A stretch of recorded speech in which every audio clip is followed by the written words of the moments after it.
show you how a peer-to-peer net works with several people. And with that, let me share my screen here. Well, thank you so much. And present. And remember, I have a tougher time seeing the chat. I'll look down every now and again because I'm using two computers here. So I've got a secondary computer at the bottom, and hopefully I can do your chat, but please hold your chat till after. And, you know, then we'll or your questions, and then we'll cover them as we go along. We've had quite a few people ask us because of the earthquake we had this morning, and we actually used the "Did you feel it?" form to report it as amateur radio operators, and that was a whole lot of fun. And just to give you an idea of what the sizes are like,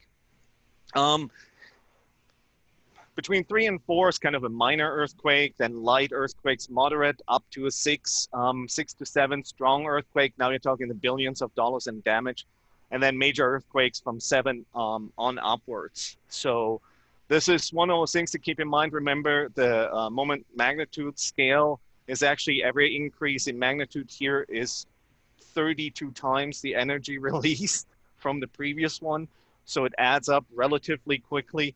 And just to give you an idea, average tornado is about 4.7. So that's what we experienced, something very close we experienced this morning in San Fernando Valley. What does that mean for amateur radio? Emergency service Los Angeles, and this is, you know, kind of tongue-in-cheek. In this area between 4 and 6 is "don't worry, be happy." It usually means that our people get onto the repeaters and tell each other how much their pool was sloshing, how their pets were scared, and so on. At 6, it's an automatic activation, so we're actually standing up nets at 6. And then I'm always saying, it's okay, we're activating. Let's just get ourselves organized. And at 7 or higher, stop what you're doing. This is serious, or as we like to call it, don't call us, we'll call you. We'll reach out. So you'll see us do that. Just to give you an idea of what earthquakes are like. If there ever were a 7 or higher earthquake in the LA area, we'd be in trouble. Let's just say that. And 9 or larger, it's bye-bye Seattle. That won't happen for us. But, you know, just in Seattle with a Cascadia subduction zone, that's certainly an option. All right, let's get this party started. Chapter 2, Winlink, peer-to-peer. Why peer-to-peer? Oops, I'm sorry, I'm trying to minimize the...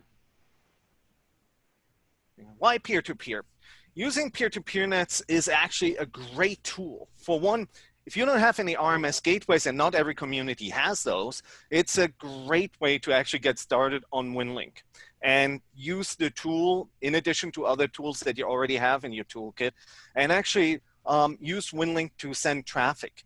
It's also a fantastic way to deliver training because peer-to-peer nets are live, and the beauty of this is on VHF and higher, you can actually be on a voice channel and send digital traffic. We wish that would be possible on HF because for emergency communications, it would make our life a lot easier if we could have at least parts of the spectrum where we can do voice and digital and send traffic this way, because the tactical communications is always better done on voice, and the logistical or all the data traffic is better done in digital. And I think in amateur radio, we have those abilities, and we should definitely take advantage of this. It also helps building a supportive learning environment, and you build trust with these nets. The same people show up, and you're going to have a fun time talking with them. So keep that in mind as we go forward. One of the things that we always recommend on peer-to-peer nets, have a sense of humor. Things happen on these peer-to-peer nets. They happen to me, they happen to everybody. There's no perfect. The more things go wrong during these peer-to-peer nets, the better it is, because when you actually need people to set up in the field, they will have experienced things going wrong. They will not panic, but instead they'll say, okay, listen, it's only 4 or 5 things that aren't working usually. Let's go through those real quick. And that has happened. And finally, peer-to-peer is your fallback in the face of disaster. When all else is gone, all your gateways are down, all your repeaters are down, peer-to-peer still works. As long as your operator has power and the computer isn't wet, you know, and the radio is still operating, they can do peer-to-peer. And Oscar will tell you that's pretty much how they worked in Puerto Rico for the first couple of weeks until they were able to bring back some of their infrastructure. So keep that in mind as we go forward. All right, here's the Aries LAX kind of network flow, the way that it's been working in our statewide medical health exercises.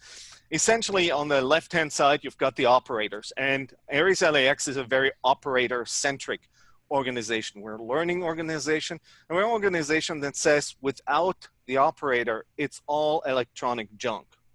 You need qualified, trained operators to make the system work because they're making the decisions on the ground. So let's say Tom, who's on here tonight, is at White Memorial Hospital, and he uses Vara FM. Robert might be at Verdugo Hospital, and he uses Arden mesh networking. And let's say Lynn is in Pomona and he's decided to use Packet. Maybe he's using FX25 because that's the only way he can reach.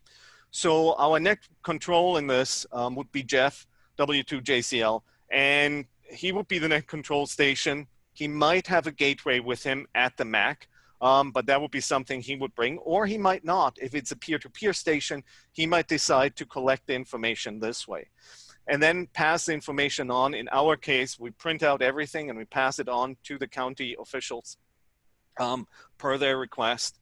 And this is our local disaster response in the first 3 days. That's going to be whenever that large earthquake hits, that's going to be how it's supposed to work. And understand that Aries LAX is supposed to support 70, that's 70, 911 receiving hospitals. That's a lot of hospitals to support. And they're just the 911 receiving hospitals. Those are not the hospitals that don't have an emergency room. They're not the hospitals, the clinics, the many clinics there are, the extended care facilities. There are over 5,000 of those in LA County alone. And, you know, with the numbers of people, we're glad if we can get 1 or 2 people per hospital. So understand that recruitment is an issue here, but this is how it's supposed to work locally. At some point after 3 days, you start looking outward for help when the federal and state responses are getting online. So at that point, we'd be looking to use Vara HF, Pactor, RDOP to reach out of area gateways, which are still connected to the internet and then can get us to, and these are just examples, CalOES or FEMA or whoever can help us solve the problem for our served agency. And this is kind of how our network flow is designed to work. Winlink peer-to-peer, push versus pull. That's a really, really important concept. Essentially, you've got 2 stations, right? They're on the same frequency. Let's focus on VHF and UHF for this example. You've got 2 stations, and they do all their tactical voice on voice. So they're talking with each other, saying, I've got traffic for you. The other station says, go ahead with your traffic. And that makes it much more efficient, especially if you have more stations. And they pass the logistical traffic using Winlink. We used to do it on N-beams, but we found Winlink for hospital traffic to be more useful. So that's why we're doing most of this now, almost all of it on Winlink. And just keep in mind, they can both initiate the session. So let's say if net control has a bulletin for the radio operators, and I just couldn't come up with a better name, so I called it radio, for the radio operator, NCS can call the radio operator and can say, I have a message for you, and we'll see how that works in practice. And the radio operator says, I'm ready to receive the message. And then the net control station can push the message, connect to the radio operator, and push the message into their system, into their inbox. You can also do something else. You can, net control can come on and can say, hey, listen, W2JCL, this is K6OLI. I've got a message waiting for you in my outbox. And the radio operator can then make a connection with the net control station and pull the information from the system. So the net control station technically only has to compose the message and post it to the outbox, and the radio operator can pick that up whenever they're authorized to do so on that frequency. So keep that in mind, because that turned out to be the most practical thing if you have multiple stations. It is very difficult for net control station to push information to all the other stations. They have to write the messages, post the messages, and then initiate a connection. That's not very efficient. It's much more efficient if net control concentrates on writing the message, posting the message, and then tells the radio operators to come and pick up the message waiting for them. That's how our exercises work. Net control creates an exercise and asks the radio operators to connect, and they do the work of initiating the session. The beauty of that is you can push and pull at the same time. If a radio operator comes online and they have a check-in ready, they can connect to net control station, send their check-in, and at the same time pick up whatever assignment they have or whatever exercise there is. For peer-to-peer to work, concurrence is necessary. What do we mean by that? That means you both stations have to be in a Vara FM peer-to-peer session at the same time, and the session has to be active. So it can't be that operator 1 is in Vara FM peer-to-peer and operator 2 is in packet peer-to-peer. They won't be able to make a connection. It can also not be that that radio operator 1 is in a Vara FM peer-to-peer session and operator 2 is in no session at all, just has Winlink running. They both have to have the same type of session working at the same time. On a net, it works the exact same way. If net control, for instance, decides I want to do Vara FM peer-to-peer and tells all the other stations, you can have 15 stations with Vara FM peer-to-peer connecting to that station. And by the way, net control can change. You know, we do that all the time, that we switch between packet and Vara FM in this case, and that makes it very effective. So you can do a packet peer-to-peer session, and then the other station has to be in packet peer-to-peer.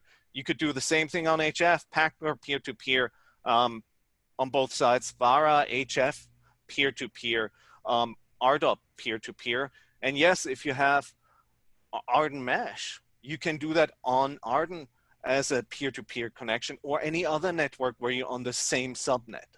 So that works extremely well across the board. The other concept here is universality. Again, this works on Vara FM, packet, Pactor, all the modes that are available to you in Winlink as amateur radio operators. I don't think it works in Iridium, but I have no experience with Iridium.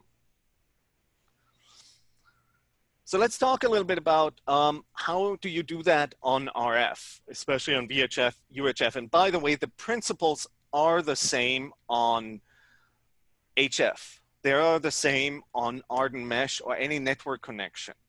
But this is kind of how we train people. We start people out with UC7HO sound modem. You're perfectly fine. It's perfectly fine to use Direwolf. Works really well. And Vara FM. And so let's just go through this. By the way, on the right here, that's Mike KM6KQ during the shakeout exercise last year, Monterey Park Fire Department. And on his computer, if we blew up that image a little bit, you could see at the bottom left, he's got a packet session running, and he has an Arden Mesh session running all at the same time, and it's all in his Go box. So it took him 5 minutes to set up. Sound settings. Let's explain this for a moment. And I can show you what these sound cards look like here in real life. So again, idea of the size. This is a signal link. Here is an RA board with a spiffy little box. And I can open that up for you. And oops, there you go. Right. And then finally, here's the RIM 9600. If you have an Alinco, it's a great option to use one of these because they're literally just plug and play. Love this with my Alinco as well. All right. So the key about any of these sound modes and sound modems is to get the sound settings right. And you'll have to develop a little bit of a experience with that. It doesn't take that much, but once you understand the principles, I think it'll become pretty clear. You've got a receive volume. On the signal link, you've got that RX button in the center that changes your receive volume. And here on the RA board in the bottom left, that's the DRA50 I just showed you in the box. You also have a pot that can change that. And this is the hardware part of the setting. So understand that you have hardware controls over this. But you also have controls in your microphone properties in your Windows 10 settings. We usually recommend setting the microphone to as close to 0 decibel as you can, so you don't have any gain from Windows. And that works out really well. And then set it in the hardware the best you can. Same thing goes for transmit volume, right? You've got a transmit button on the signal link on the outside. You've got the transmit volume on the pot or a pot on the DRA boards. I think some of them don't, but most of them do now. And they work really nicely, especially if you have one of those hard to drive radios and you want to do Vara FM 9600. Those come in really, really handy. For Vara I should call it Vara FM wide, not 9600. Vara FM wide, they come in very handy. For Vara FM narrow, it really doesn't make that much of a difference because you're not going straight through the discriminator. So the audio levels tend to be easier to set. And don't forget the output speaker properties here. By and large, on the signal links, we recommend setting the speaker properties to 100% and then adjusting it using the TX button. And that makes it a lot easier. With the RA boards, I found, and Scott might disagree with me on that. He's got more experience with this, but I found that I like to set them at about 85, 80%. And then leave the pots because it's more difficult for me to change the setting here. Let's see whether I can see this. It's more difficult to change this once the lid is on and I'm in the field than it is to do that with an outside setting. So I like to have a little bit of wiggle room in my Windows settings. All right, what's the single station workflow? Pretty straightforward. Winlink lives on your computer, talks via Vara FM. Vara FM generates the signals that that go into your signal link via USB link cable.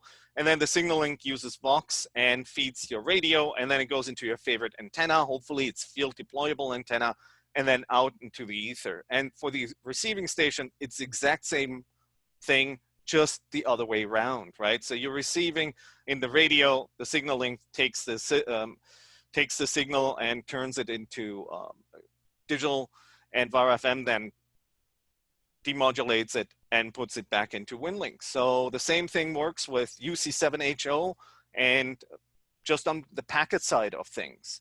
And that graphic kind of explains to you also why you can run Vara FM and UC7HO on the same computer. And we usually run them at the same time. You can't be in 2 sessions at the same time. You're either in a Vara FM session or in a packet session. But you can certainly run the UC7HO in the background while you're doing Vara. As long as nobody's transmitting packet, you won't have any problems. And by the way, if you're using a signal link, then it's also relatively easy to switch to NBeams, FLDigi and FL message. If that is something that you like to do, it makes it really, really easy for people who have multiple modes or multiple agencies that prefer one way or another. In our case, for instance, talking with LA County Sheriffs, DCS uses NBeams a lot, so it makes it easier for us to switch from one to the other. All right, a couple of things I'd like to point out here, and let me turn on the highlighter. One, please, whenever you go and start a session, UC7HO session for the first time in a net, check your output device and your input device in your devices, because Windows has a habit of changing this, especially if you're plugging into a different USB port or there's been a recent update. TX rotation, single channel output, color waterfall, I would check all of these. Kister report 8100 checked. And then for the signal links, select the PTT port none. For the DRA boards, there's now EXT. That'll make it really easy to install and set up. And then and on this side here, we've got the modem setting I usually turn KISS optimization on for the packet side, non-AX25 filters. I like those. TX delay you have to play around with. For any of the big four names, the Yaesu, the ICOM, the Kenwoods, the Linkos, TX delay of 250 works just fine, especially if you're using a 6-pin mini DIN. If you're getting creative with this and you're using an HT or you're using a Baofeng or anything like that, you probably have to set the TX delay higher than that. And you'll notice here on the right-hand side, there are the TX delay settings in Winlink. The ones that matter are the ones in UC7HO. What you do here doesn't matter. This is the one that's going to be active. The other thing I'd like to point out is the KISS server port 8100 here has to be the same one in your Winlink session settings, the 8100 here. And by the way, this is all in the write-ups available on the winlink.org website that we had last week. So don't worry if there's something that you have a question about. Generally speaking, don't worry about it. You can always read up on this. When you're using UC7HO, you can use AC mode, which gives you a slightly better connection. So we strongly recommend that. Also, if you're running an RMS packet gateway with UC7HO, it's now part of the feature set for sound modems to have AC mode available. We strongly encourage you to use that. And it's again, it's pretty easy to set up. You only have a handful of settings here, and they usually don't change except for the output device and input device, courtesy of Microsoft. And then this is only set once and you're good. If you net control a lot, we generally don't use the automatically launched packet sound modem because we switch between sessions relatively quickly. But if you're a user and you're kind of a net participant, we strongly recommend to just automatically launch the packet sound modem and go back and forth. Vara FM. Same thing applies here. You do want to have your device input and your device output checked. If you're using a signal link, you set it to Vox. If you have an RA board or one of these nice RIM cards here, then you set it to RA board. That makes it super easy. If you have an IC7100, you can set it to CAT. That makes it really, really nice. And by the way, CAT is also supported on UC7HO now. And that is thanks to our friends in Hawaii who did, Van, who did a lot of the programming there and shared that with both Jose and Andy. And kudos to all the programmers involved in this. And then the Vara setup, again, just like before, we had in UC7HO port 8100, here's port 8300. These are the Vara FM settings. Just make sure that those are the same numbers in both boxes on the Winlink side and on your Vara FM side. And you're pretty much done. And you can see automatically launch is also an option. That's it for the settings. Once you have that and you've got some sound coming out, you're good to go. I would like to show you real quick the Vara FM screen and highlight a couple of things that you'll see when we do the live demo. One of the things you can see here, the view meter, very important for setting audio levels. If you've selected your sound card device, whether it's a DRA board or RA board or whether it's a signaling, a view meter usually somewhere here in the center is good. For some radios, you might want to have it a little bit to the right, for some a little bit to the left. Experiment with what works really well for you. So just take a look at this. CPU usage is not super precise, so I wouldn't take it as the gospel here. And TX delay now is set automatically. That used to be something you had to do manually. It's much easier this way. And generally speaking, RA boards have a little bit lower TX delay. Very often you see 0. And then the signal to noise ratio is a great indicator. Very often in our nets, we report this. The other thing I'd like to point out is down here, you see whether you're transmitting or receiving. You see where you're connected to. In this case, I was connected to not a peer station, but a gateway, which you can see with a -11. This is an indicator of what level you were transmitting at. In this case, it's 1, but obviously the constellation diagram tells you that this was a much higher receive session earlier. Oliver, yes. Can you take the bar that you have on top of it? Thank you. Oh, does that show up? Oh, I see. I don't know. Yeah, see, the moment I move it down, there comes. Yeah, well, there goes Google. All right, let me do this again and just, oops, let me do this again and just show you at the bottom. So bottom left, you've got the TX. Then we've got the connection that tells you connected K6OLI with K6YZF11. Where you see the 1 in brackets and the 1098 bits per second, that was just me connecting because I was transmitting, and this was just the ACK at this point. You can see that in the green ACK right above that. I usually connect to him on level 10, which is pretty fast. And on the right to that, it shows you how many bytes and you send, especially for longer messages. That's really good to know. And then narrow tells you whether you're sending in narrow or wide mode, and that depends on how the partner station is set up. And then listen and TCP just tell you you connected to Winlink, and busy tells you whether there's traffic on that frequency. We do recommend that you listen before you transmit every single time. It's good practice, and especially with Vara, it'll save you a lot of headaches. All right, let's go on to peer-to-peer messages and sessions real quick. Peer-to-peer, and by the way, let me point this out here. This is the two people here is Jeff, W2JCL on the left, and Rob, KE6YGF, and they were net control for the statewide medical health exercise last year, and they got really, really busy. Our nets, frankly, got overloaded. That's just the way it was, but the Winlink stations, the hospitals with Winlink stations passed 100% of their traffic.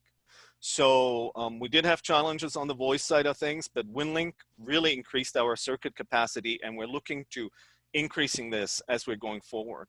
And they're located right now at the Medical Alert Center. That's where the picture was taken in Los Angeles County. Oops. All right, peer-to-peer message and session. I cannot stress this enough because it comes up in our conversations all the time, in our peer-to-peer nets all the time. You must select peer-to-peer in the message and define it as a peer-to-peer message, and in the session. So there are 2 steps before you can make a peer-to-peer connection. By equivalence, the same is true for a gateway message. It's just that they're called a different thing. So in the message, any message that you intend to send via gateway is called a Winlink message. And then you go into a gateway session, and they're called Packet Winlink, Vara FM Winlink. And I know many of you are thinking, well, it's all Winlink, and that's absolutely right. Just understand that the nomenclature is, if it says Winlink message and Packet Winlink or Vara FM Winlink, it's a gateway message. And if you have a peer-to-peer message, you need to define it both in the message as peer-to-peer, and you need to be in a P2P session. And we'll show you what that looks like. And we'll also show you that the message addressed to the same person will not actually go if you don't do that. And peer-to-peer message. This is what a peer-to-peer message looks like. Again, we just talked about this. Let me put up the pointer again. In this case, we define it as a peer-to-peer message. You enter your address, W2JCL, KN6BKT, and you can send to multiple people. As you see, you cannot CC to anybody, but you can send to multiple people. And what it does is it takes one message you write, and after you hit post to outbox, it explodes it to, let's say if it's, in this case, 2 people to 2 people, but you could have 15, 16 people. And then the problem would be solved, right? And then you click post to outbox. A little note on that. If you use a template, Winlink has a tendency to reset this to Winlink message. And you see the Winlink message right up here on top. This is a gateway-oriented message, and it will not transmit on peer-to-peer. So keep that in mind. And also keep in mind, you can't use tactical calls, only base call signs for peer-to-peer. The peer-to-peer session, and this is what it looks like. Here are your options. Right, take on the pointer. You can see all these peer-to-peer sessions here at the bottom. Packet, peer-to-peer, Pactor, robust packet. We already talked about that. Vara, and Vara means Vara HF, not Vara FM. If you get a little bit experience, you can actually hear the difference. And sometimes people get so excited about sending the message, they go into Vara peer-to-peer, not Vara FM peer-to-peer when you're on VHF. And you kind of have to gently remind them to switch on over. And Telnet peer-to-peer means if you're on a network or if you have Arden Mesh, you can actually send a peer-to-peer message there too, which of course is different from the Winlink gateway session selections above. By the way, and I want to point that out too, and we'll show you what that works, the open session in the top left next to where it says Vara FM peer-to-peer is actually a button. So this is what you need to click on in order to open your session. Peer-to-peer sessions can be direct. In most cases, they will be direct, especially if you're using Packet. So you select whether you want to do direct or digipeater, or if you have a script. Some of you have very elaborate systems out there, and you can do peer-to-peer via several packet hops. Just keep in mind it's a store and forward system. Every hop essentially doubles the amount of time that it takes to get there. So just keep that in mind. In our case, we use mostly direct. We do use digipeaters every now and again. But all you do here, and I want to remind you of this, is enter the call sign of the station you want to connect to. And then you click start. And if they're in the same session, you're ready to rock and roll. Digipeaters are right now only available for Packet. They may or may not become available for Vara FM, but right now only available for Packet. And please verify that you're on the correct frequency and listen before you click start. And with that, we're already in the exercise part of this. At this point, are there any questions? Ollie, this is Dan. Hey, Dan. How are you doing? I think I've talked to you about this, but I don't remember what your response was. Are you purposely not using FM repeaters for Vara FM for peer-to-peer in situations where that would be appropriate and you have a repeater sysop who's understanding?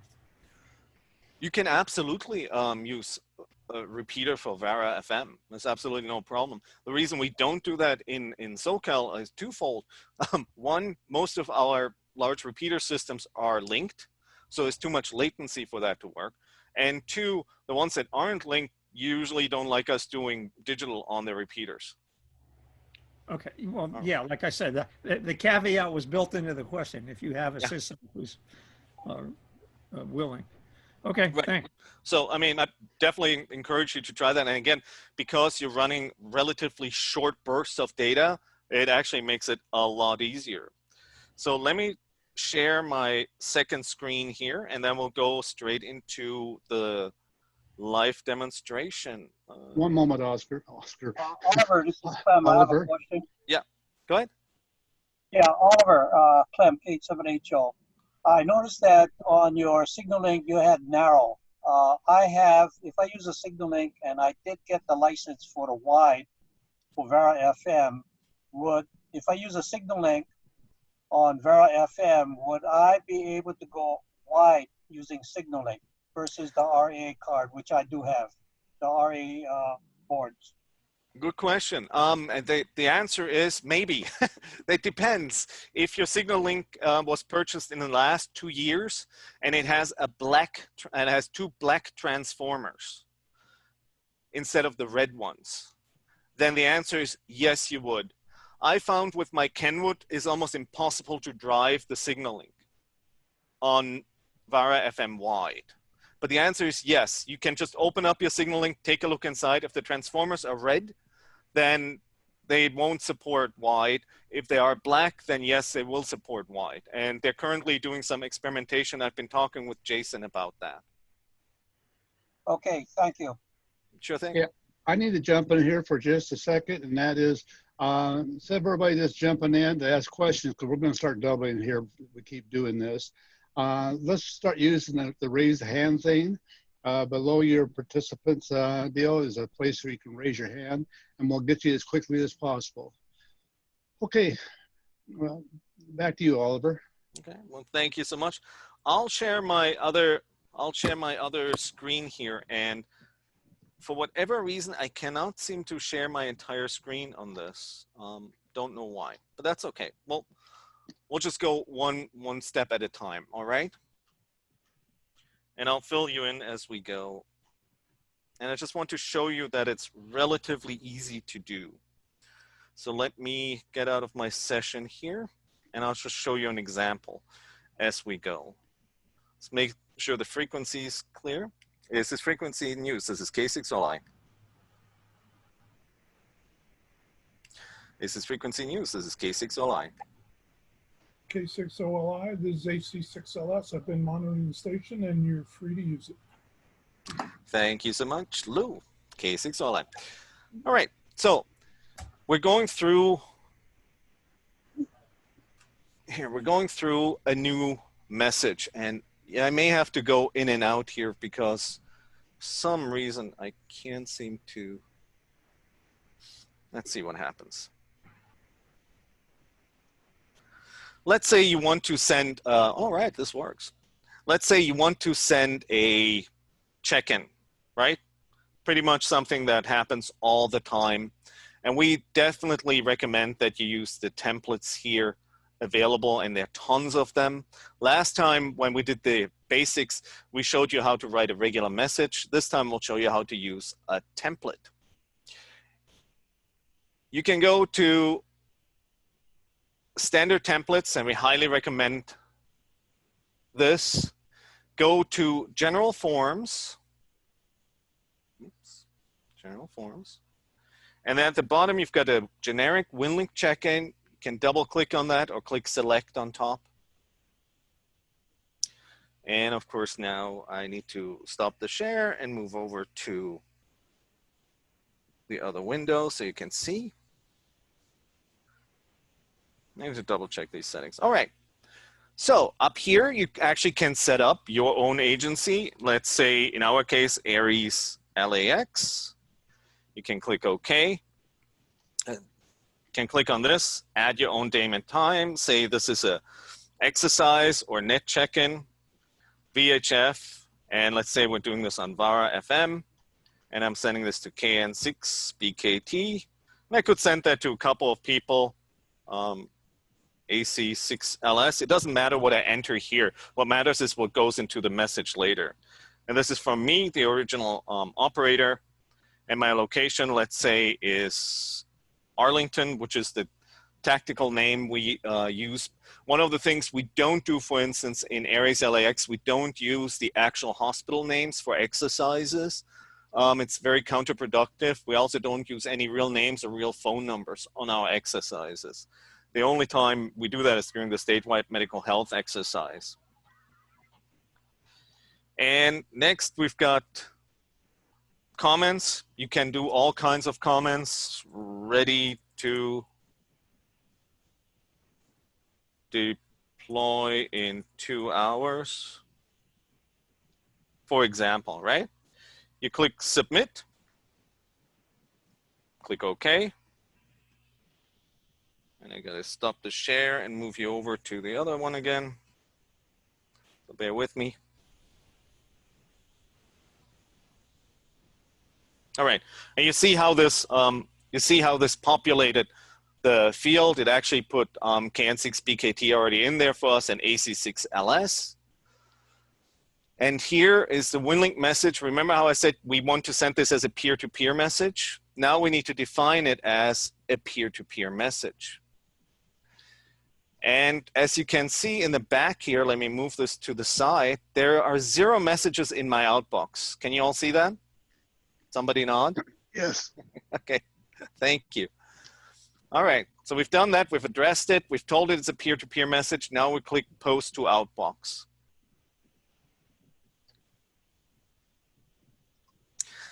And now in our outbox, there are two messages. We only wrote one check-in, but we addressed it to two people, remember?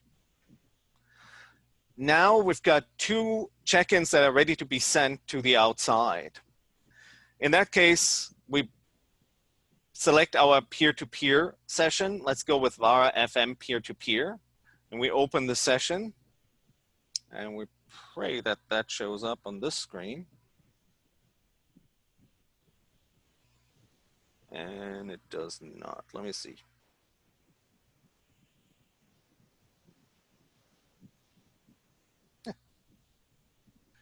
Let me stop the share, see whether I can share that with you.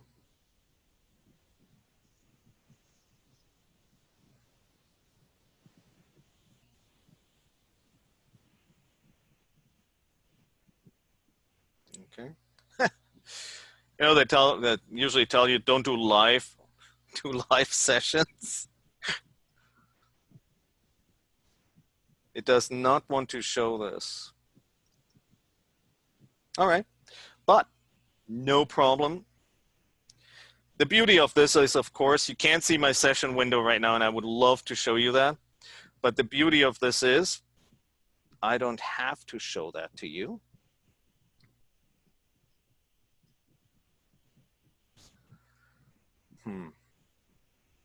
All right. Let's see whether we can demonstrate first how the message is being picked up. KN6BKT, K6OLI. K6OLI, KN6BKT, go. Go ahead and please pick up the check-in. Affirmative, stand by for digital traffic, Vara FM, peer-to-peer.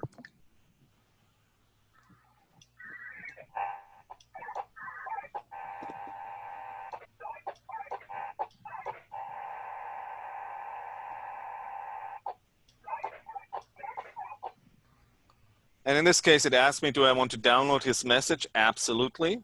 So he's pushing a message to me.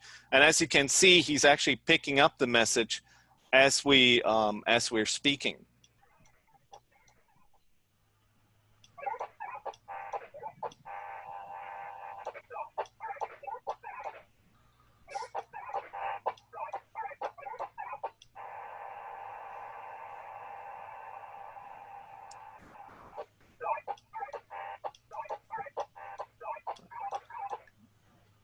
And there you have it. You just saw how Tom picked up his message and he pushed the message to me. So let me show you that.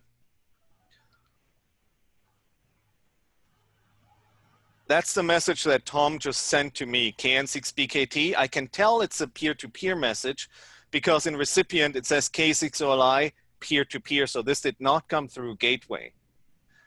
And of course, when you click on it, it automatically opens up the system. And let me switch that over. So stop the share. Share the screen again. And here's a resource request that Tom just sent.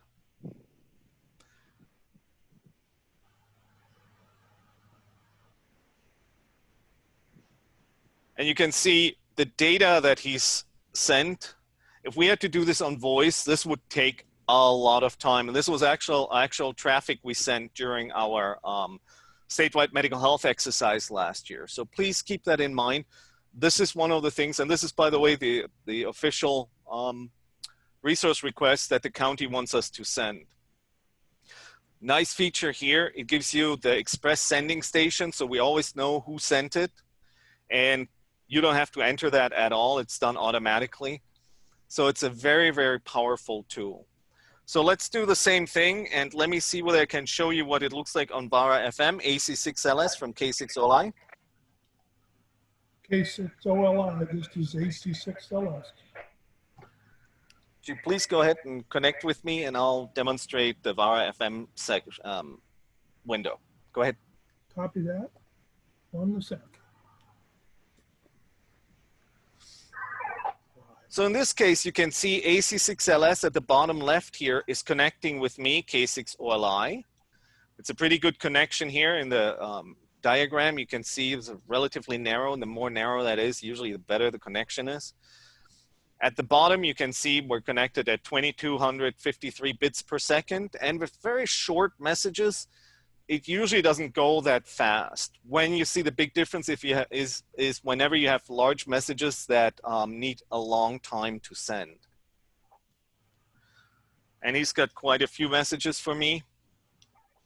So the same window popped up, and now you can see the speed increase here at the bottom to level 6, 6,720 bits per second.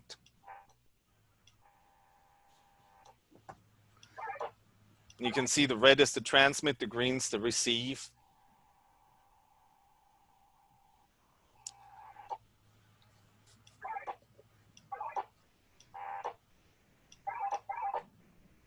And that was it, 3 messages sent.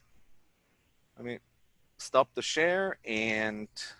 K6OLI, this is AC6LS. I show 3 messages sent and 1 message received. AC6LS from K6OLI, confirm 1 message sent, 3 received. K6OLI. And here you can see Lou sent a check-in. And he sent a check-in that we made up for Aries LAX. It's kind of a quick check-in because we have very often the same kind of information going in there. And we do have our own checkout that we put in. And you can write those yourself, by the way, and it auto-fills some of these in here. And he also sent a resource request. So it makes it super easy to actually do this. And obviously, in this case, I didn't initiate any of these sessions. I could have initiated the sessions, but I didn't initiate any of these sessions because in this case, I was net control. It was easier for them to just come and push their messages to me and then pick it up. But the voice really is what makes this work.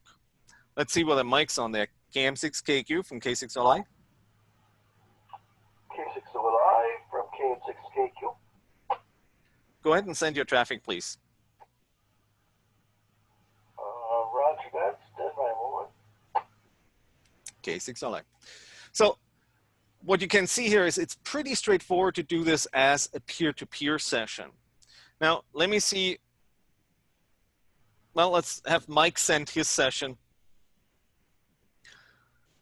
The beauty were voice nets the same way. This is really easy to add the digital. It's extremely powerful to add the digital to this on a peer-to-peer basis. In fact, and we'll talk about that next week, in fact, it's really practical to actually have a portable gateway as well, where you set that up in the field and you actually have a system that connects all the different modes to a portable station. Our philosophy is always, if you don't bring it, you don't have it. Because the hospital may have a great station, radio station set up, but it may not be what we need. It may not have been updated. Maybe a battery went dead. So we're operating under the assumption that you didn't bring it, you don't have it. And our peer-to-peer net, again, is, as you saw with the voice net control, is super practical. Are you doing voice and digital on the same frequency as Jack NF1L? Absolutely. Especially on VHF, UHF, it's super easy to do. In fact, it's easier this way because you actually hear when something's wrong with the signal. And experienced net controls can usually tell, oh, you're either off frequency or, you know, there's a problem using Vara peer-to-peer instead of Vara FM peer-to-peer. So it helps people become, like, move up this technology curve much faster. Do we print the forms out? Absolutely. KM6KQ, K6OLI, did you call? Ready whenever you are. Go right ahead, K6OLI. So yes, we're on the same frequency right now. In our case, it's just 144.420. And what you'll see again here is this simplex or through repeater? Right now, this is simplex because we found that simplex is great exercise for everybody involved. You can see he's sending his check-in. Yeah. Let me download that. When sending a form, can you cut and paste? Absolutely. Let me show you how that works. And again, for whatever reason, I cannot share my entire screen with you. That would make life a lot easier. KN6BKT, this is K6OLI. I'll be clearing the frequency for your net, K6OLI. So let's talk a little bit more about forms. And I'll just walk you through that real quick, and then we'll take questions, and Tom can start his net in peace. Stop the share. Well, let's share the screen. Let me walk you through this. So again, we start a new message. I'll show you a couple of cool features here. Start a new message. We select a template. Let's say a standard template. ICS templates, pretty much everybody on this net right now or on this Zoom is familiar with ICS forms. Here are the hospital ICS forms, and we strongly, strongly encourage you to use these. I know there's a temptation to have special forms for every county and whatnot. Just keep in mind, the more we all work on the same forms, the easier it is. So please keep that in mind as we go.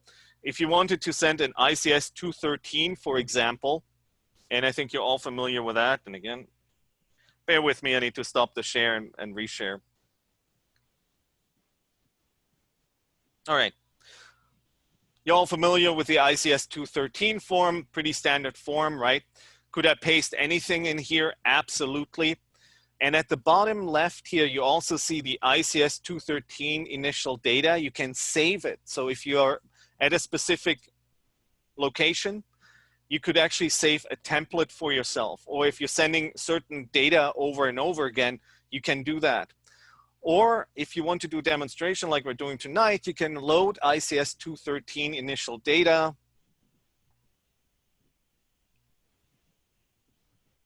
And let's say we've got the ICS neonatal order. And some of you who were in Puerto Rico will find this very, very familiar. This is, you know, Oscar can probably talk about that if he wants to at the next meeting. But essentially, again, this is information that was actually sent during Puerto Rico. Can I control X something here and move it out? Absolutely. Can I move it back in like any other data? Control V. Absolutely. I can put it right in there, so I can take it from any other source. In Aries LAX, some of the hospitals have gone over to putting the information on USB drives. They don't want our computers connected to the internal networks. And by the way, we strongly recommend that you air gap all amateur radio equipment from hospital or any agency computers. Don't let your equipment touch their equipment. It's a recipe for disaster as far as we're concerned.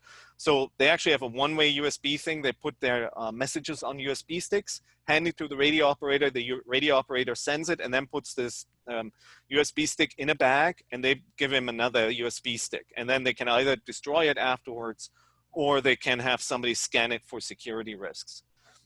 But that's pretty much it, you know. You can do this with pretty much all the information here. You can click submit.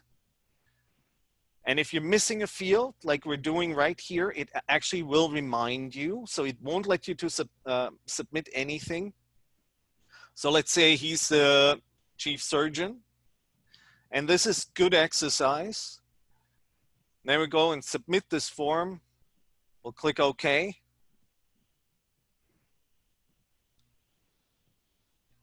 It posts the form, and again, stop the share, and we reshare.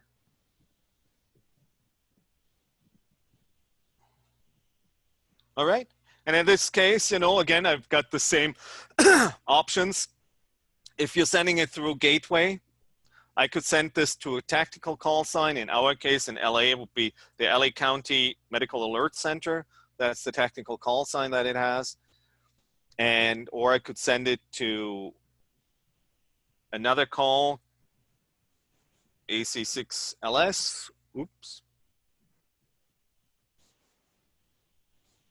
LS, and I could send it through Gateway. I have that option again, right? Message receipts.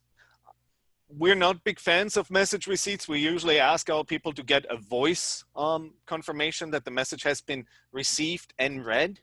All this says is that's been received. Sometimes your agency may be looking over your shoulder, and here's looking at you, San Diego. Thanks for the tip.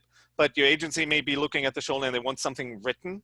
So you can actually ask for a message receipt so you've got something in writing. Doesn't mean somebody actually looked at it on the other end. It just means that it has been received.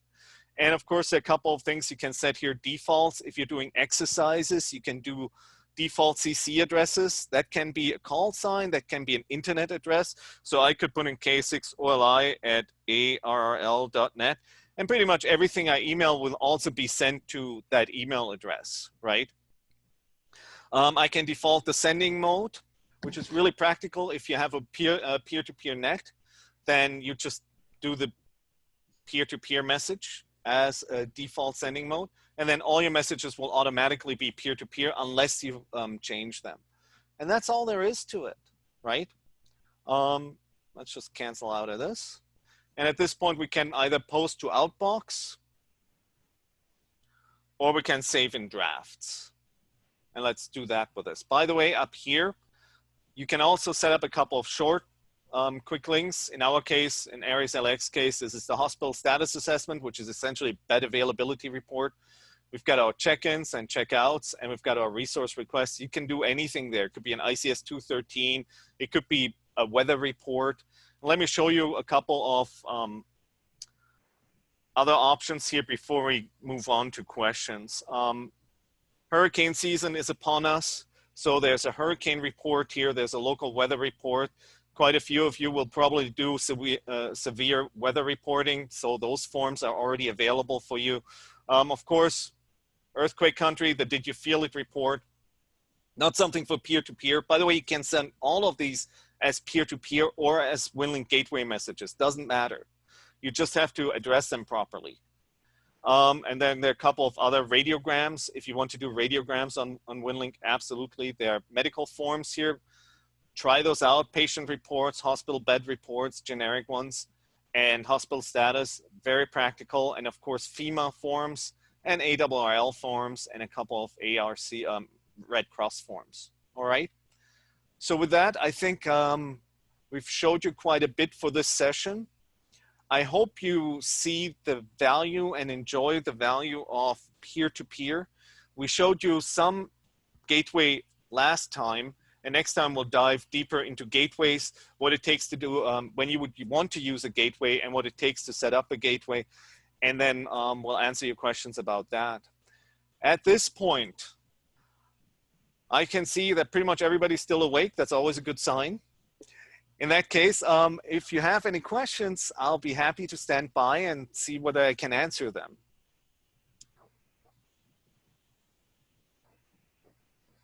Good evening. This is Ed86SR. And the question I have is, you mentioned that on the winlink.org website, there's a lot of information related to this. Is that correct?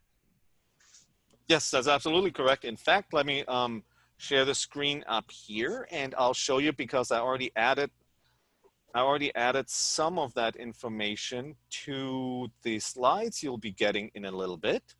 So here are the Winlink groups on Google. Can you see that? Yes, thank you. Okay. So I strongly recommend, if you have any interest in Winlink, that you subscribe to both of these groups. They're very active. People are very helpful. I learn a lot from them all the time. It's Winlink group, programs group, and Winlink for MCOM. Great if you have questions. And by the way, Marty Wall, who many of you know, highly experienced operator, lots of HFs, done a lot of DXing. He and I had a conversation. I've never dealt with an AM857 Yaesu before. And he said, well, what are the settings? I went to one of these groups. I found the settings and I copied them on it. And 15 minutes later, I get an email, a Winlink email from him saying, boy, that worked really well. Because if you do have a great HF setup, it makes it really easy to add Winlink to your repertoire. And then the other thing I'd like to point out is more Winlink resources. Winlink has a fantastic frequently asked questions file. put together by Don Felgenhauer, K7BFL. And, you know, kudos to Don for doing this. He keeps this updated. It's updated on a regular basis. This is the latest one as far as I know. And any question you may have on tactical addresses, on, you know, how do I set up different networks? Can I use a tactical address for this, but not something else? There's likely to be an answer. And if you have a PDF viewer, just hit Control Foxtrot, Control F, and look for what you're looking for. 95 to 98% of your questions will be answered by this. Great thing. The other thing, and I strongly recommend, is to go to the Book of Knowledge. There are tons of great links there on how to set up signal links, how to, you know, do how to use it with mesh and so on. And then the how-to recipes are a subsection of the Winlink Book of Knowledge. And again, a lot of how-to information. And that'll be part of the system that of the handouts that we'll send you. And Thank again, you very much. sure Thank you. thing. Okay, I'm gonna need to jump in here for just a second. We need to get back to using those raised hands so we don't have any doubling going on. I see Don's got his hand raised, so let's go with Don.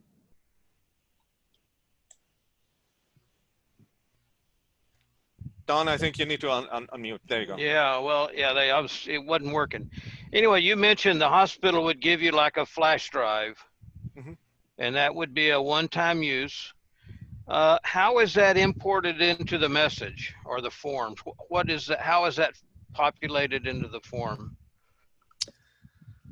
Let me see whether I can share the screen on this, where I can share my entire screen on this, because this is a,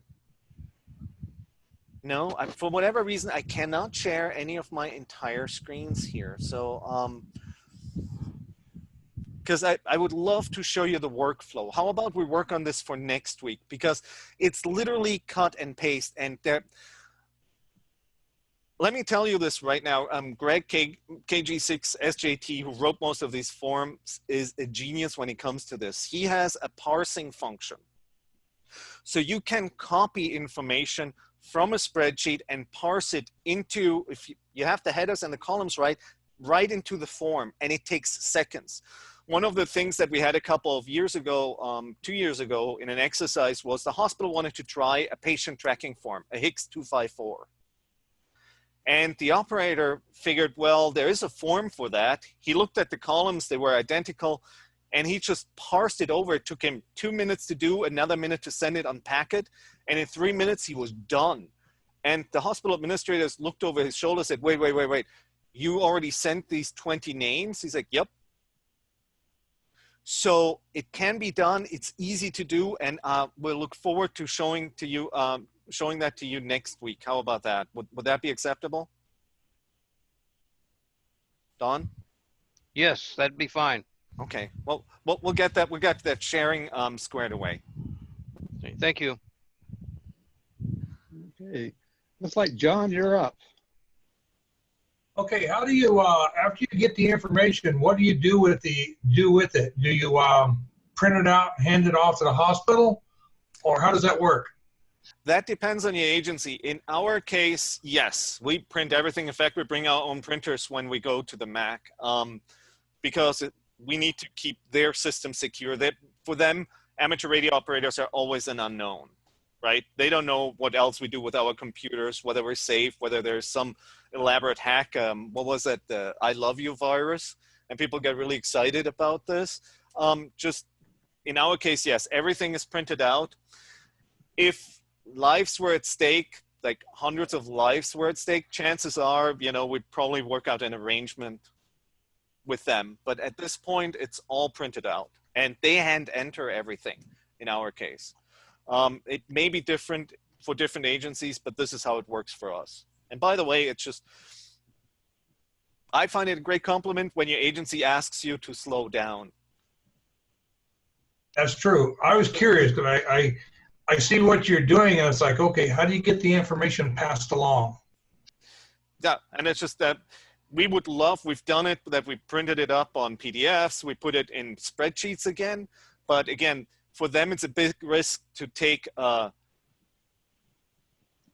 to take a USB stick or let you on the network, on their internal network. And that's absolutely legitimate. If I were on the agency side, I also would not let volunteers play around with data where you have patient information, where you have county information and secure. I mean, we all need to be, as amateur radio operators, we all need to be very mindful and respectful of the environment, especially the IT environment that our agencies operate in. There are targets, and some of you I know have backgrounds in this. Our agencies are targets in a lot of ways, and we do not want to bring the problem to them. We want to bring the solutions to them. But good question. Yeah. Jim, you're up. Okay, this is Jim, N2JLF from Bergen County, New Jersey. Actually, I'm Fairlawn Aries. What you showed me today is excellent because we don't have an RMS station in this area. And we've been trying to hook up VHF and do an experiment. In fact, we're going to pull one off this weekend. So where is Vara FM? Is that part of Winlink or is that a separate program we have to download? I mean, what is that all about? It's at rusmodem.wordpress.com. And, you know, the link is on the website, and, you know, it's just, it's also in the handouts, and we'll send you an extended handout with the information on this. So you'll have the link on there as well, and the setup instructions and all that. Just a reminder, you can use Vara without having a key. The key only unlocks the higher speeds. So keep that in mind. And the key covers both, if you decide to buy one, covers both HF and FM for as many installations of your call sign as you, so it covers, in my case, K6OLI, K6OLI-1, -2, -3, etc. And so that's a really neat setup. And if you are an MCOM group and have 10 or more people, if you decide Vara is for you, you can get a discounted price. So it's $69 retail if you want to do the higher speed upgrade. And it's about $50 because it's PayPal. You probably wind up charging people $53 to $55 to cover the costs of, because some people, anyways. But so the retail price is $69. It's still at $55. It'd be a good deal. Yeah, that's okay if we can get this up and running. One last question. So you said that works simplex and over the repeaters. What did you say about digipeaters? This doesn't work on that, or you got to use something different? Yeah, Vara FM does not support any digipeating at present. In fact, if you want to set up a gateway, we recommend that you stay off any active packet frequencies because you don't want to have packets and Vara at the same time. So in our case, it's relatively easy because we only have one main packet frequency. So we found two frequencies, digi frequencies that weren't used. And we put our Vara gateways on those. And yes, our gateways also support packet, because we like to have those options, but it took quite a bit of training for people to get into this and listen first, then transmit. The difference is, and let me point this out real quick, packet, and some of you have a lot of experience with this and can probably explain this better, but packet can support several streams at once. So 3, 4 packet stations, they'll just find the slots and they'll work it out. But Vara is sequential. So one Vara station connects and sends traffic, then the next one does. And what you don't want is packet and Vara blocking each other because they throw each other for a loop. If you do it sequentially, not a problem. But if you do it at the same time, you start getting issues. And by the way, UC7HO has a digipeater built in. So any one of your peer-to-peer stations can become a digipeater with a single line change. If you want to, I'll show you that next time. And we actually use that to bring in our friends in San Fernando Valley who are behind the hills from us. They digipede through one of our higher stations. Just using sound modem, nothing else. It's really cool. Excellent, thank you. Sure. Thanks, Jim. Colin, you want to come on? Yes, please. Thank you. I mean, Vara looks really neat, but the only client for it is a Windows client, right? and a proprietary client on top of that. I was looking at the documentation that is available. What is the website? rossmodem.wordpress.com. I understand to be the developer of Vara, but the only specification in there was for the Vara HF modem specification, which is not incredibly detailed. And I'm working on implementing the Vara spec for WLT2K Go, which is the Go server for the PAT front end for Winlink, and was wondering, like, is there somewhere that I can find more information on the actual specification? Because the only spec that's there is for the HF modem, not, which I assume is the same for FM from what I've been able to gather. But that's not really. I mean, they're very similar, but they're not the same. So they work slightly different. And the best person to talk to is reach out to Jose directly. I think it's Nieto Ross. And if I recall correctly, he's going to be a speaker on here in the next couple of weeks, right, Oscar and Dan? Yep. So you can ask him directly. Okay. Yeah. Very interested in that because with the deprecation of WinWar, I know a lot of the repeaters in our area are moving over to Vara. Don't want to be left out as a non-Windows user. Yeah, and again, RDOP will continue to work on, and it's built in. But let me tell you, I think pretty much everybody, and when we started with Vara, especially with Vara FM, we actually had to trick Winlink into thinking that Vara FM was Vara HF to make this work. And kudos to people like Lou AC6LS and some of the people in our group, because they went out there and said, okay, we'll buy these licenses and we'll try it out. And it was a lot of fun. But I mean, the point is, it's a developing story, and if you have any ideas of how you want to, or how you think it can be improved, be part of that conversation. I think you'll find this is one of those really rewarding things about this, because a lot of things, the way I just showed you, didn't exist a year ago. So keep that in mind. And once you start using Vara, I think the speed speaks for itself. We enjoy using Packet because there are lots of packet stations out there. Again, it does digipeating. So it's a powerful system, but if you need speed, and we had a net 2 weeks ago where I received 57 messages in under an hour. And that doesn't include the 17 messages I sent out to the stations in that peer-to-peer net. And there are not a lot of systems that can support that. And you think about it, all I had to bring was my station, and right now I'm running off battery.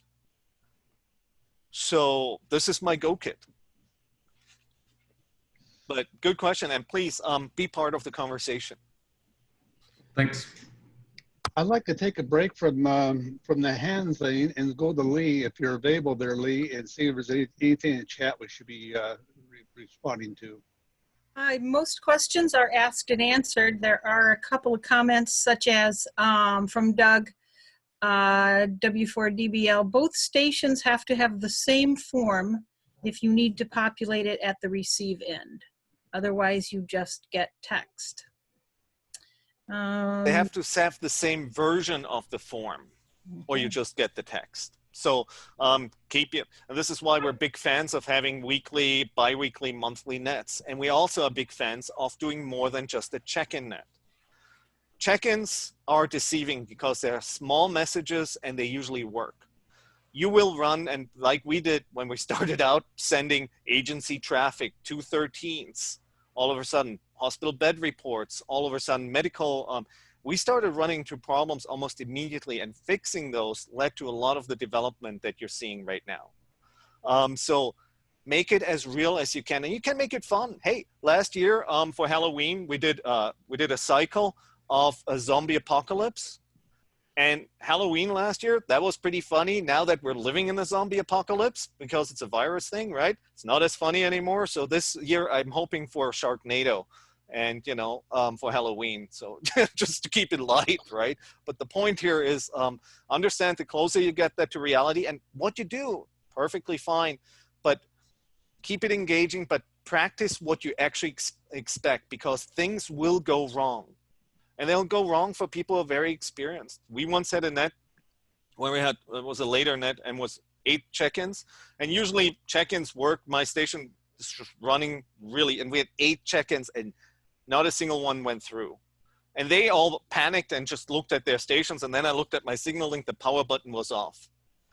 So I elegantly asked them to check in again after they had fixed their problems, right? All of them went through, and then I kind of sheepishly said, well, and it helps if my power button is on too. And then there was big laughter, but you know, do that at the end of a successful, you know, revolution. Don't say, oh my God, it's like, but you know, just have a sense of humor with this, because let's face it, if any of us have ever to do this for real, it won't be fun. We'll be out there for 12 hours at a you know, at a time, couple of hours off. So, all right. Thank you, Oliver. Morley? Yeah, one more. Can you address the narrow versus wide in Vara? The question is, if one station has the listen to Vara wide, will the session be on wide, or do both stations have to be on that? They both go with the smallest bandwidth. So if, let's say, I've got the Alinco set on wide, and let's say I'm using the signal link on my Kenwood, right? Then, and that's on narrow, the session would be narrow, because the wide station would automatically adjust to the narrow part. If both of them are wide, it would select wide. And at that point, at this point, I would also like to point out something. Just because on Vara FM wide you can send 100K in under a minute, doesn't mean that's necessarily the best thing to do for the network. If your assumption is, and think about this before you get into this, because you don't want to habituate people to something that may not be realistic. If you're thinking that you're going to move traffic outside of your area via HF, do not have any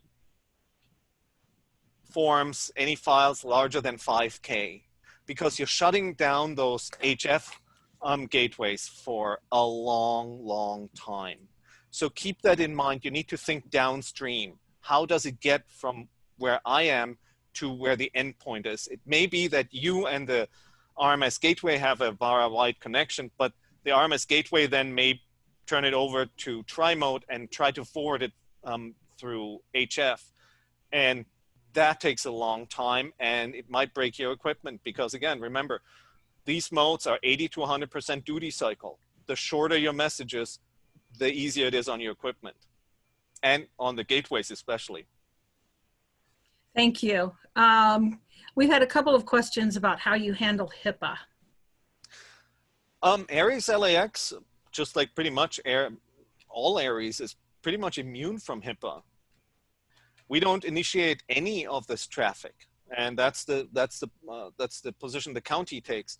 Let me tell you, when we did the Higgs 254 last year as a sample, and it was all Disney characters, I thought our county contact would get a heart attack when he saw that, because we're not on the hook. They are, the hospitals and the county. So the only time they're really happy to see this is when it's really life and death, and the rules, the regular rules, don't apply. And again, I could not tell them, listen, Donald Duck is not a real character, right? So it's just one of those things. Keep that in mind. We want to send what they're comfortable with, but we don't initiate any traffic.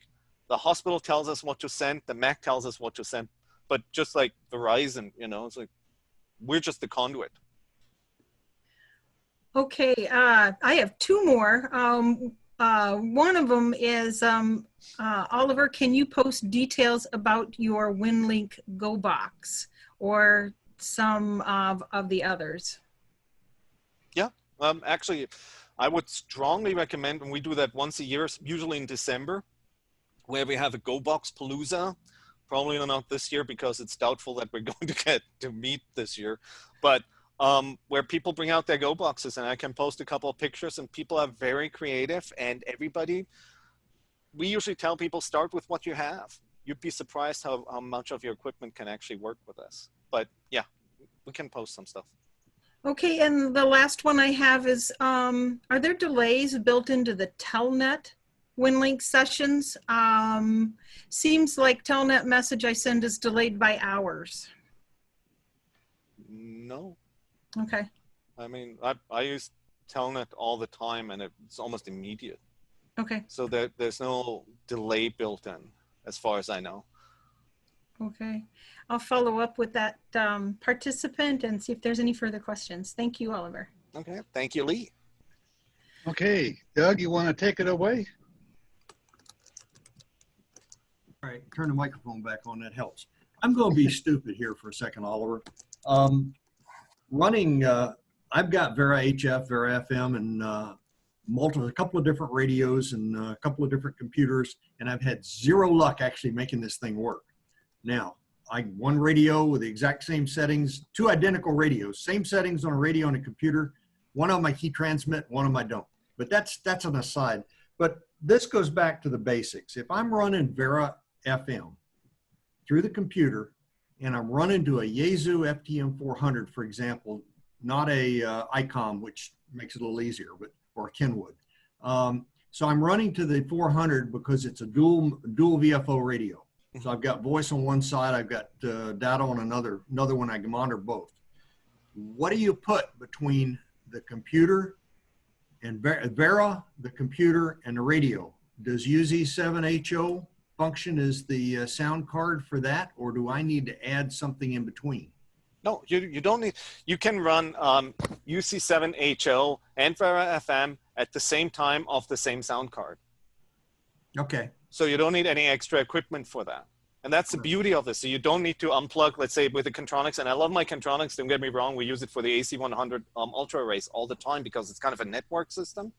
But understand that the beauty of this is of UC7HOs, you can leave that running while you're doing Vara in the background and then switch just the session and problem solved. Well, my question is, if I'm running Vara out through to the radio, is UZ7HO even a factor? No, just sits there. Because I've got a KPC3 as well, and if I'm using it, it goes straight through the KPC3 and then goes to the radio. But I mean, Lou AC6LS, who just picked up the traffic here, right? He was actually using an FTM 400, right, Lou? Yeah, affirmative. I'm using an FTM 400 and I have no problems. I may come visit you when I see my daughter-in-law next. Okay. Come on down. I may need a visa to get into California the way things are going, though. Well, right now we're auditioning for a fourth rider of the apocalypse, right? We've got the earthquake, we've got the pandemic, and we've got the fires right now all over the place. So, we don't know what the fourth one will be. Well, it'll be something, probably drivers, California drivers, When I lived on the northern end of the valley in Fairfield, we used to say we were going to have oceanfront property after the earthquake. I'll shut up, Dan. Let somebody else talk. Thank you. Thank you. And feel free to reach out if there's something we could do. Right. All right. Let's go off here to W6LIK. Midge. My question, first of all, thank you for a wonderful, wonderful session, and especially for the references to get further information. My question is, peer-to-peer, they're waiting for the message to communicate. What if someone else comes in and tries to send either whoever's going to receive the message or you a message? Does it alter the message? Does it cause damage, or what happens? Did you understand? So you're sitting there, you've got your session open, and somebody else wants to send you a message, right? While you're sending to your primary person. Oh, no, it just, I see. The interference, would that block the message? Well, just like when you're on the frequency, somebody jams in and it gets it interrupts things. It would interrupt the flow, but it wouldn't destroy the message. The nice thing about Winlink is it's 100% or not at all. And if it's not at all, you have to find a different path. But the beauty of it is it does tell you, I didn't send this message. And then we found other ways of sending it, switching frequencies. And that does happen, so it's a great question. And yes, absolutely. Just keep in mind, part of what makes amateur radio emergency service or amateur radio so powerful is that we actually get to choose how we send the message. And if it's not one way, it's another. And we'll keep going until that message goes through. And yes, interference is a natural way of life with amateur radio operator, but it doesn't destroy the message. I just wonder during a crisis when everybody gets panicky, if it would just stop everything. No, well, just again, it's like that theory. We had that discussion here with people buying these thousands of Baofangs out there. Am I worried about that? No, because have you ever tried to hand program one of these? So good luck trying to switch frequencies if you're not familiar with it. So as far as I'm concerned, it's a non-issue. And part of the reason why we do have regular exercises is to get to know each other and to practice for these things, because it will happen. We will have to switch frequencies. We will have to switch bands. Whatever it takes to get that message through. That's what we'll do. Thank you very much. Sure. Thank you. Thank you. Dan, you want to take it? Yeah, thank you. So, Ollie, do you remember the screen back there where you had the URLs for the two Google groups for, I think it was Winlink for MCOM or Winlink for programs? Yeah, it's not that long ago, Dan. You're a young man. I'm getting older, but not that old. Well, there's a Google groups for Vara, and it is named Vara HF. However, there's more Vara FM questions and answers in that than HF, as it were. Yeah, thank you so much for pointing that out, and it's a great group. There are also a couple of groups on the Winmore group. Now is becoming kind of a all mode group on groups.io. So there are a couple of really fun groups out there, and people are monitoring them on a regular basis. Again, you cannot but learn. So we doing Aries in particular, and I'm sure each and every one of your emergency groups is a learning organization. We keep learning, we keep evolving. In 4 or 5 years, there's probably something else that we're using on a regular basis. And that's what we need to do, because we're trying to protect our communities. Well, I function on the theory that I'm not smart enough to come up with unique problems. So if I can find these groups and study enough, I'll get the answers. Another thing about HIPAA, everybody's worried about HIPAA, but in an EMS environment, you're not transmitting personally identifiable information about the patient. I mean, I can't see that becoming a problem unless you go way out of your way to make it one. Then we've had that discussion here umpteen times in a lot of ways. For Aries, we actually asked the county, and they said, you don't have to worry about it, we have to worry about it. And the simple fact of the matter is we are passing the traffic they tell us to pass. What we don't want is an amateur radio operator telling hospital or county staff what they can and cannot send. That's not a healthy relationship. That's not a way for success. We want to work with them, and if they tell us they sent, by the way, at the bottom, remember that ICS 213 where it said authorized by? That's where their name goes. That's not where our name goes. This is not sent by Oliver K6LI. It has my call sign in the bottom as in term where they say, okay, this is the originating station. But it's not me who actually went out there and looked at the data and got the information and sent it out. I have no right handling patient data. My day job's in finance. Looking at the Hicks forms in Winlink, none of them have patient name anywhere. Actually, they do. Check the Hicks 254, because let me tell you, the first time we saw that, we panicked. Okay, well that you know, would be a good reason. But if it's a patient name without at least 2 other attributes that are unique to that name, there's nothing to worry about. The beauty is, and again, in terms of a concept, if they asked us, and this is what happened to Mike, the hospital asked because it was part of their exercise plan to send this. And they had talked to their legal department. They had said, okay, if all else fails, can we do this? And he sent what they asked him to send. And he put their name, and he explained to them before he sent it that none of this is encrypted. Are you aware of that? It's like, yes. And he sent it.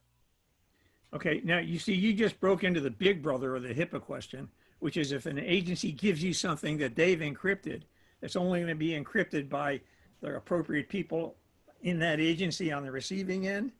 There's nothing in Part 97 that says don't send it. I'm going to stop right there.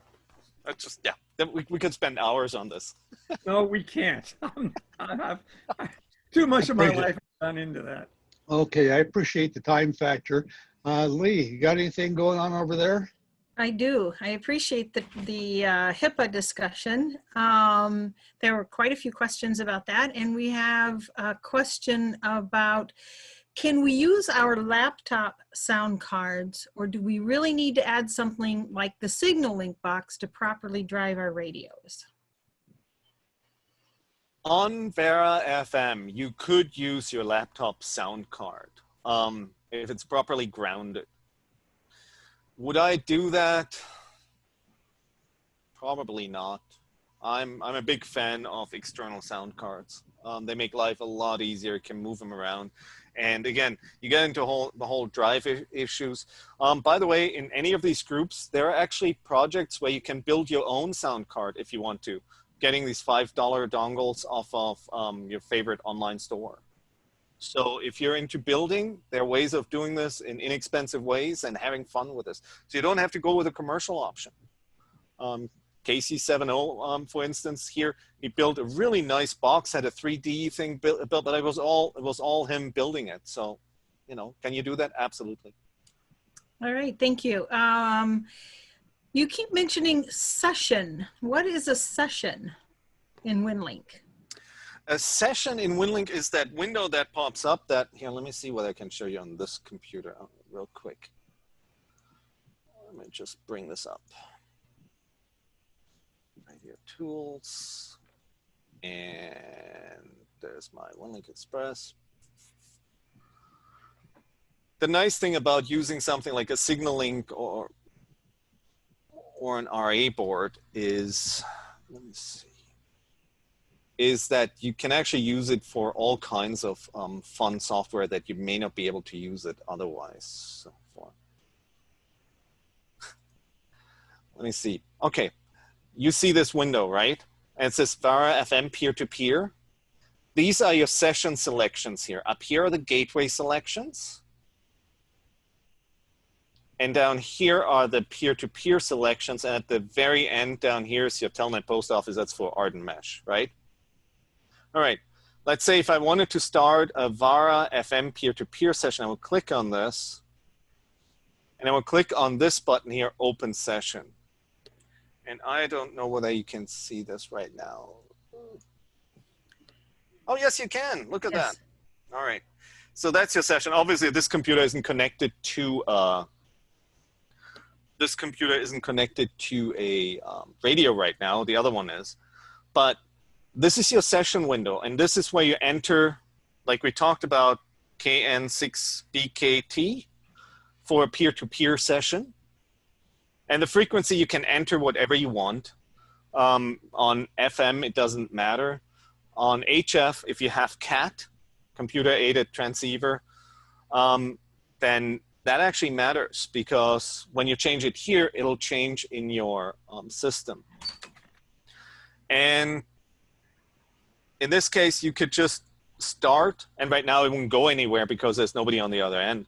But you click start, and that initiates your session. I would usually go on voice and tell them to expect traffic, right? And you can select, you can have favorites here. Let me go out of the peer-to-peer session and show you what it looks like if you're doing, this was Vara FM peer-to-peer. Let's say I wanted to hook up to a packet gateway. I would choose a packet Winlink session. And again, now we're going through a gateway. I click Open Session. And thanks for the question, because we're going over this again next week, but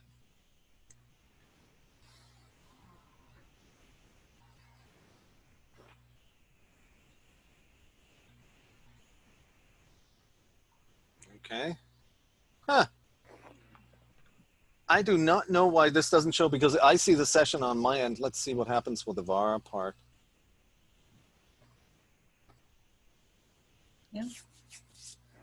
There you go. I think that'll work better, right? Yes. All right. So you've got your session here, and this is now not a peer-to-peer session, right? It says Vara FM Winlink session.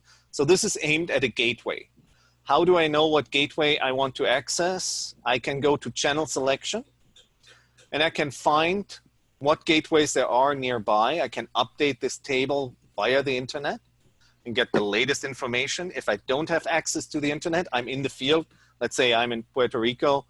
I could update the table via radio, would take longer. And then I can pick any one of these. Let's say KN6BKT is up and running, NR6V, I cannot hit those. But let's say K6CHY, it gives me his frequency, 147.070. And it gives me that's a narrow. The 1200 should be narrow in this case, right? And it says it's a public one. And I can select that and see how it filled in the information for me, K6CHY-10. The -10 tells me it's a gateway. It could be -11, it could be something else, but that's what tells me that it's a gateway. And it also fills in the frequency for me. Again, that doesn't mean anything on VHF, UHF, and those FM sessions, but it does mean something in the HF sessions. And by the way, the principle is exactly the same. Does that answer the question? Thanks, Oliver. Yeah, that was great. That's exactly what I was looking for. I just kind of didn't understand what opening a session is, and it seems like it means you're starting the process of communicating using a specific mode, and then when you're done with that communication, you can then close the session. Am I right? That's absolutely correct. And then if you want to push messages to some other station, you can click start, or if they have messages waiting for you, they tell you, you can click start, initiate the connection, and pull the messages to your computer. They don't even have to be around for that as long as they're in the same type session. But great question right there. And here are the, by the way, here are the settings. Let's just go through that real quick, as long as you can see that. Remember that was one of the slides. This is all preset here. You don't have to change any of this. The only thing you'll have to put in is where your Vara FM is located. It's pretty straightforward. And if you want to go to a different session, it's, again, the power of amateur radio. If you wanted to go to Vara HF, you do the exact same thing. Let's see. I don't know whether I have Vara HF installed on this particular computer, but. Okay, and again, it doesn't show you the session right now. I don't know why it doesn't, but let me see whether I find another option here.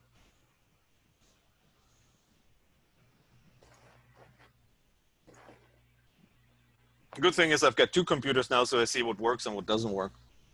And again, I'm sorry, I can't show you, but I mean, it works exact same way with RDOP, Vara HF, and so on, and you can find your channels. And on HF, it actually gives you even an option to where it calculates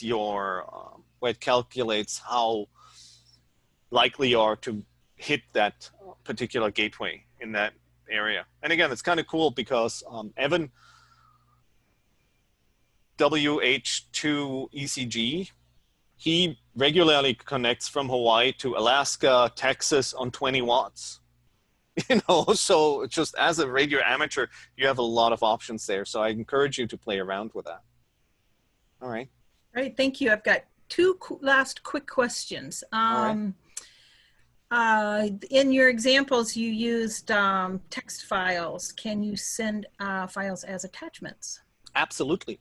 In fact, one of the things that we tell our people is if there isn't a form in the templates, just do a text file and copy and paste it into either the message body or you use it as an attachment, whichever works. And you can do attachments. We usually turn Word documents into text files and Excel documents into comma-separated value files just to keep them small. But with Vara FM, you can send an Excel spreadsheet, no problem. So you can attach anything. And hopefully next week we can show you exactly how that is done. Plus, if you want to send image files, and I'm not saying it's a good idea because they tend to be pretty large, but Winlink has a built-in basic image editor where you can crop and resize the images to fit whatever you need to do. And that's a lot of fun to play with as well. Just keep in mind, don't send those via HF because you're killing the gateways. All right, thank you. And the last one that I have in my list right now is the, possibly this question is going to pop up a lot as we go along. Which is better, a radio sound card or an external sound card? It depends. The simple answer is it depends. If you have an ICOM rig, a 7300 or an IC71 or a 9700, by all means, you don't need an external sound card. If you absolutely must have Vara FM wide, then yes, get one of the DRA boards. But for anything else, Vara FM narrow, packet, WSJT, FT8, FT4, anything of those, use the internal sound card. I have a 7100. I love the built-in sound card. It's super. It works really well. It becomes more difficult when you have an FT991A. It's a great sound card, but whoever designed the FT991A was thinking about HF digital, and there's no voice on HF digital, so switching between voice and digital becomes actually quite difficult. Can you do it? Absolutely. If you only use it on digital, yeah, fine. But you know, if you do what we do a lot, switching and doing the tactical and the digital all on the same frequency, it becomes very tedious. So pretty much all the people in our group, we've got 8 of them with FT991As, they all went to signal links. So that's all I can tell you. But they all went to signal links because they find it a lot easier to just plug and play. That's good information. Thank you. Yes. Okay, that's all I've got. Back to Dan. All right. Well, I can get myself unmuted here. Okay, I don't see any more hands raised. Sound like Lee came to in for questions. Is there anything else that before we start to wrap this up that we need to discuss? Hearing nothing. This has been going on for quite a while, but it's been very informative. Okay, Jeff got your hand up. Go ahead and take it. Yeah, I have just a quick question. I have the older signal links. Do I need to buy the newer ones to get a better chance of using Vara? No. The short answer is no. I wouldn't.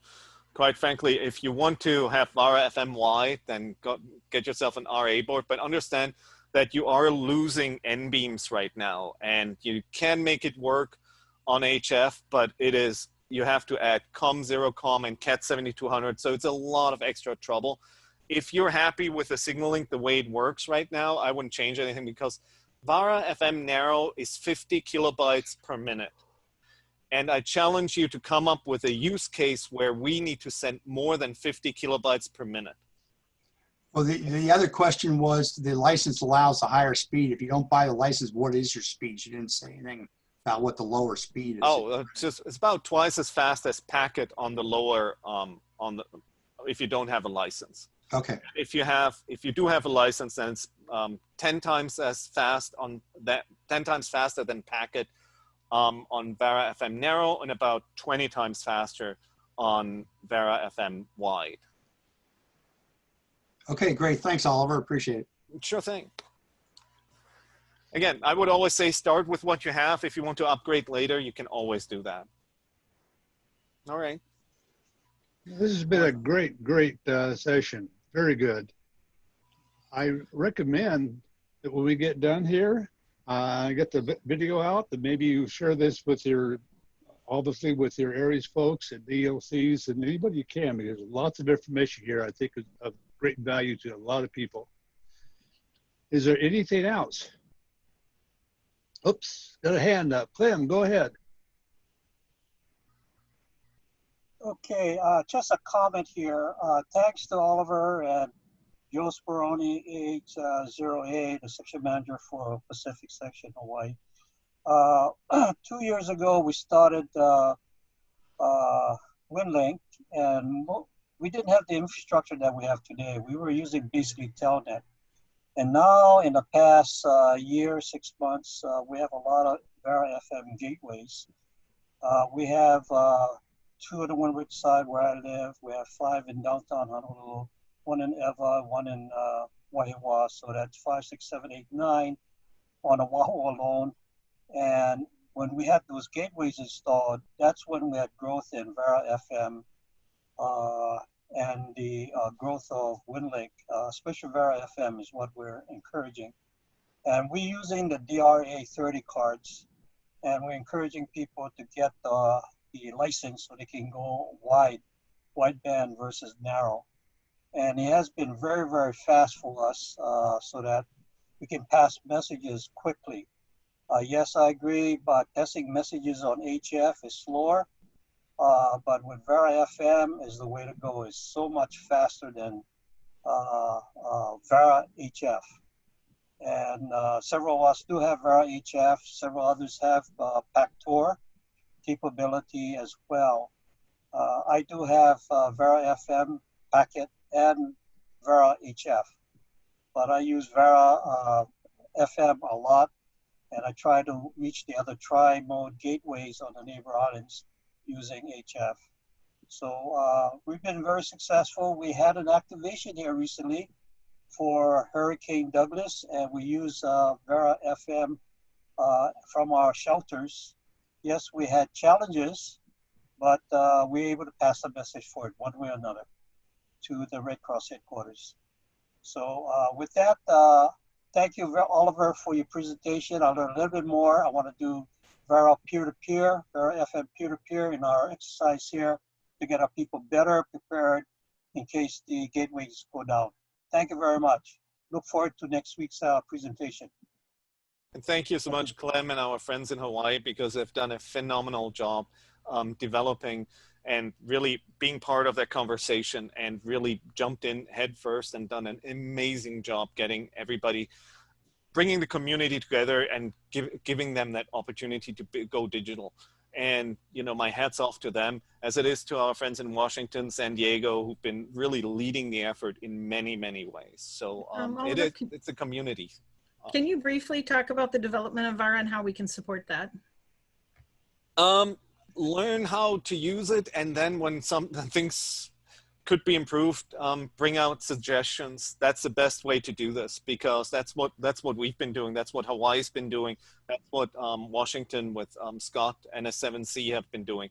Our friend Martin, HB9 AUR, actually was one of the driving forces in making Vara HF as robust as it is. So use the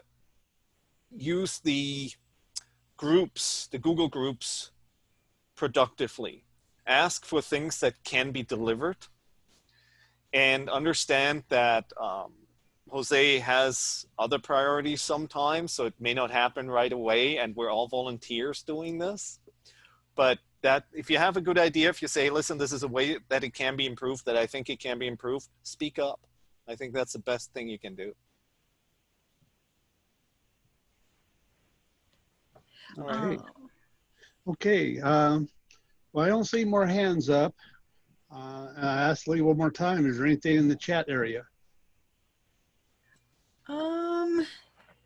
No, just more about supporting Vara and making sure that it's relatively inexpensive compared to PACTOR modems. PACTOR modem is PACTOR 4 is now what, $1,700 in the cheap version, and $55 for Vara I think is affordable. Plus, you know, if you buy a Signalink, $120. If you get an RA board, another $80. So. Okay. Well, ladies and gentlemen, this has been a great session. I appreciate everybody. We will have more on Vara coming up. Oscar's working on some stuff for us, and we'll be hearing from him, and we'll see what's coming down the line for us. With that, and unless somebody else has got something in the last moment, I'm going to pull the plug here. 73s, and thank you, everyone.